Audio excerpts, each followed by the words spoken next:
My parents let me know that I had a bone disease, and they said some people call it brittle bones, some people call it glass bones, but it actually has a name, osteogenesis imperfecti, which in Latin means imperfect bones.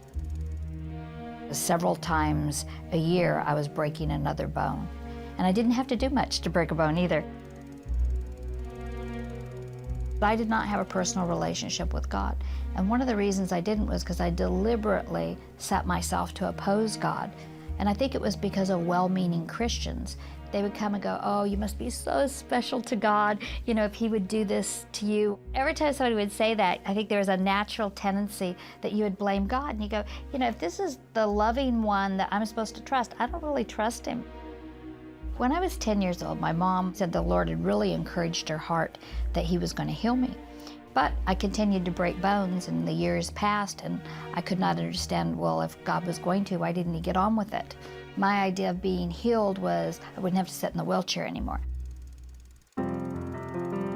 I knew that God was speaking to me, and he was trying to cut right through my fake, tough exterior, because he knew my heart was tender and that I wanted to love him. But really, it was other people coming alongside, showing me the love of God, and it just wooed me right into the kingdom of God. And because my mom had invested so much in me, it was already there. So once that was applied to my life, I grew very quickly in the things of the Lord.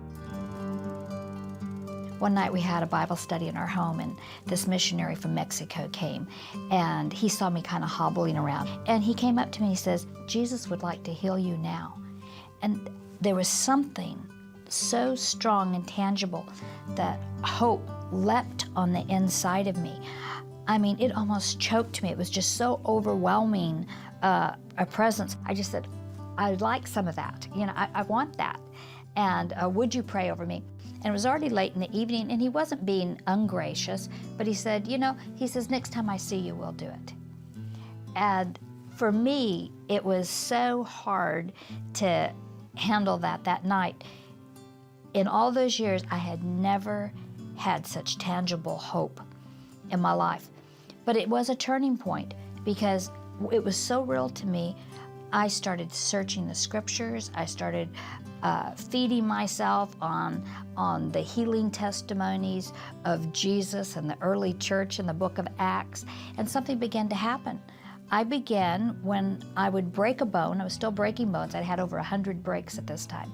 I would pray over it and the bones would get healed faster. And so I went from maybe 12 weeks to 10 weeks to 8 weeks to 6 weeks, still breaking bones, but they were getting healed a lot faster. And then I noticed something else. The duration between the times of breaking bones was starting to get longer also. And to me, I mean, if you would have asked me at that point in my life, I thought I'd received my healing. I thought, this must be what healing is, because I'd never known anything else. My problem wasn't the breaks, that was the fruit of the bone disease. What I needed healed from was the bone disease itself. But that always looked so big to me, and it was always such a major part of my life. Somehow I just didn't comprehend it. But when I came to that place that it only took 2 hours to see a bone healed, I thought, where do you go from here? You get healed of the bone disease. I was ready, and I mean, my faith was turned in that direction. And shortly after that, I fell and broke my pelvic in 3 places. And here I have 3 little babies. I'm pastoring. I can't take care of myself. I can't take care of my kids. And so I go to my mom's house. I'm staying in my childhood bedroom, you know, thinking, Lord, what am I going to do? And for the first time, I realized this: healed people don't sit in wheelchairs. It was just like it was, it was just like it was fresh revelation. And I noticed at that point the power of God was rising up so strong in me as I was contemplating that. And I don't know how well I thought this out or anything else, but I stood up. And I can be honest with you, when I stood up, it was excruciating pain. But I stood up and I folded up that wheelchair. And I remember saying in the room, God, healed people don't sit in wheelchairs. And I really do believe that you've healed me. And within moments, all the pain was gone. And I was able to walk up and down the hallway.